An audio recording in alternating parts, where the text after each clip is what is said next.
भारत का संविधान और मंडल कमीशन न होता तो मैं कभी यहां नहीं होता और आपके सामने खड़ा नहीं होता।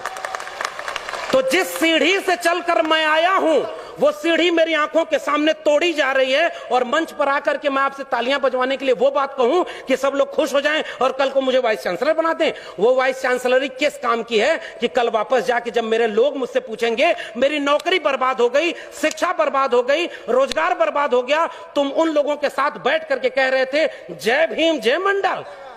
ये सबसे बड़ा खतरा है। उन लोगों को पहचानिए जो आपके वैचारिक दुश्मन हैं।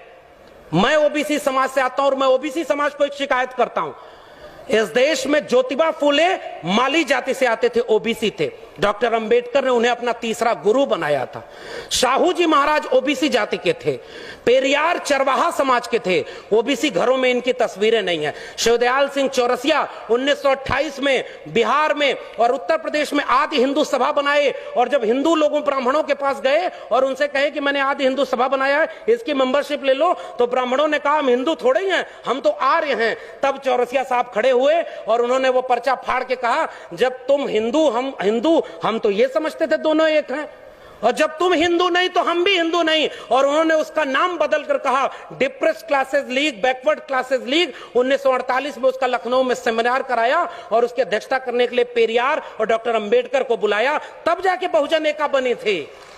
बस खतरा यह है कि उन लोगों को पढ़ने नहीं दिया गया। पनवाड़ी घरों में शिवदयाल सिंह चौरसिया का नाम नहीं है। मेरे अपने यादव घरों में पेरियार ललई सिंह यादव का नाम नहीं है। पेरियार ललई सिंह यादव ने क्या कहा था, मैं उनकी बात कह के रहा हूं। बलिदान न सिंह का होते सुना, बकरे बलिवेदी पर लाए गए, न काटे टेढ़े पादप गए, सीधों पर आरे चलाए गए, विषधारी को दूध पिलाया गया, विषहीन सदा तड़पाए गए।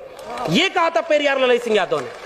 और जब त्रिवेणी संघ बना 1930 में बिहार में और बाद में अर्जक संघ बना उत्तर प्रदेश में, इन दोनों का नारा क्या था, ब्राह्मणवाद की क्या पहचान, गिटपिट बोले करे न काम, और मानववाद की क्या पहचान, ब्राह्मण भंगी एक समान। जिसमें समता की चाह नहीं वह बढ़िया इंसान नहीं, समता बिना समाज नहीं, बिन समाज जनराज नहीं। जो जमीन को जोते बोए वो जमीन का मालिक होए, सबको शिक्षा सबको काम, वरना होगी नींद हराम। हमारे डॉक्टर लोहिया ने कहा 100 में पिछड़ा पावे 100 में 60, सन सोपा ने बांधी गांठ।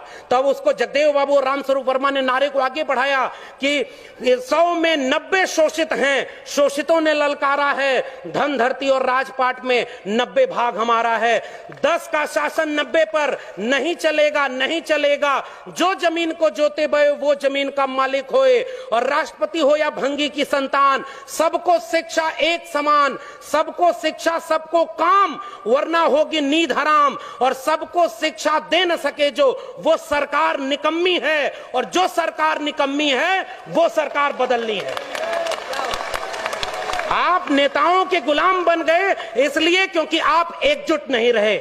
अचानक कोई नेता आके कहता है कि आप चलो हिंदू धर्म खतरे में है, अरे उससे रोक के पूछिए हमारा स्कूल और विश्वविद्यालय खतरे में है, तब तुम क्यों नहीं आए? मेरी नौकरी कोरोना में चली गई, तब तुम क्यों नहीं आए? हमारी अर्थव्यवस्था डूब गई, तब तुम क्यों नहीं आए? और 85% हिंदू तब बनाते हो जब मुसलमानों के खिलाफ दंगा कराना होता है। और उसके बाद दलित महिला थी, सुनिए, दलित महिला थी उत्तराखंड में, खाना बनाकर स्कूल के बच्चों को खिलाती थी, और दलित महिला की जाति देखकर सवर्ण बच्चों ने कहा हम खाना नहीं खाएंगे। तब हिंदू धर्म खतरे में क्यों नहीं आया? यह मेरा सवाल है। उस महिला की जाति देखते हो क्योंकि वो दलित है इसलिए हम खाएंगे नहीं? पूछिए उन लोगों से 2 अप्रैल के भारत बंद के दिन वो लोग कहां थे जो केंद्र से लेकर के राज्य में सत्ता में बैठे थे और दलित सीटों पर चुन करके गए थे? पूछिए उन लोगों से 13 पॉइंट रोस्टर आया तो वो कहां थे? पूछिए उन लोगों से नई शिक्षा नीति के नाम पर जब सब बेचा जा रहा है, और आज आप कह रहे हो पाकिस्तान कब्रिस्तान। इस देश में हिंदू मुस्लिम की आग तब लगाई जाएगी जब दलित पिछड़े आदिवासी बच्चे अपनी शिक्षा और रोजगार और स्वास्थ्य की बात करेंगे। आज इस देश में एक दलित को राष्ट्रपति बना दिया गया और हाथरस में बेटी को पेट्रोल डाल के जला दिया, तब उस राष्ट्रपति की क्यों जय जवान खोली? यह सच पूछना जरूरी है। और आपने मुझे आमंत्रित करने का जोखिम लिया था, मैं अपना काम करके जा रहा हूं। आपने ये बात जो कही थी ऐसे मंचों पर आप हमें नहीं भी बुलाएंगे तब भी भारत के संविधान और मंडल कमीशन ने एक नौकरी दे दी है, हम वहां गुजारा कर लेंगे, हमें आपका वोट नहीं चाहिए। लेकिन मैं चाहता हूं कि इस मंच से घर जाने के बाद ये महिलाएं और बच्चियां, ये नौजवान अपने घर में अपने बाबूजी से पूछें कि आप तो धर्म को बचाने गए थे, मेरी शिक्षा, मेरी रोजगार, मेरी नौकरी और मेरे देश को बेचने वालों के साथ क्यों खड़े थे? ये सवाल आपसे पीढ़ियां पूछेंगी। मैं जानता हूं कि मेरी बातों का कोई असर नहीं होगा, पता नहीं अगली बार आप बुलाएंगे भी कि नहीं बुलाएंगे, लेकिन मैं ये बात कह के जा रहा हूं। जंगल में आग लगी, चिड़िया पानी डाल रही थी और कुछ चिड़िया उस पेड़ से उड़ नहीं रही थी। कविता लिखी है कि आग लगी इस वृक्ष को, जलने लागे पात, उड़ते क्यों नहीं पक्षियों जब पंख तुम्हारे पास। उन पक्षियों का जवाब ध्यान से सुनिएगा, फल खाएं इस वृक्ष का, गंदे कीन्हे पात, धर्म हमारा यही है, जले इसी के साथ। आपके लोग आपको छोड़ करके जो चले गए अपनी सत्ता और कुर्सी के लिए, बाबा साहब के सबसे अच्छे वारिस, सबसे बड़े वारिस ने एक किताब लिखी है, उसको पढ़िएगा, चमचा युग।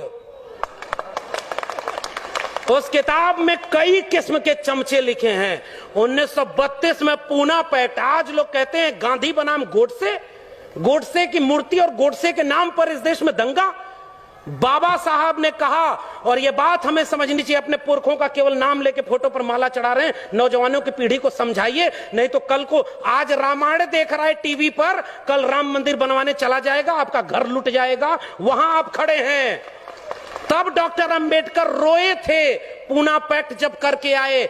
गांधी को 3 गोलियां मारी थी उन लोगों ने जो आज शासन कर रहे हैं। वो हमसे कहते हैं हमारे पुरखे ने गांधी की जान बचाई है, उन्होंने 3-3 गोलियां गांधी के सीने में मारी है, हम वो लोग हैं। और आखिरी बात कह के जा रहा हूं, इस देश में बहस चला रही है ये गांधी बनाम गोडसे, आप गांधी के साथ हैं कि गोडसे के साथ हैं? मैं कहता हूं गांधी बनाम गोडसे में हम गांधी की हत्या करने वाले नहीं, गांधी का जीवन बचाने वाले डॉक्टर अंबेडकर के साथ हैं। पेरियार ईवी रामास्वामी नायकर और गांधी की बहस में हम पेरियार के साथ हैं, भगत सिंह और गांधी की बहस में हम भगत सिंह के साथ हैं। हम डॉक्टर अंबेडकर और गांधी की बहस में गांधी की नहीं डॉक्टर अंबेडकर के साथ हैं, और गांधी और लोहिया की बहस में हम लोहिया के साथ हैं। ये हमारी विरासत है। आने वाली पीढ़ियां हमसे पूछेंगी साहब कि जब देश लुट रहा था, आपके बच्चों का भविष्य बर्बाद किया जा रहा था, दंगाई बनाया जा रहा था, तब आप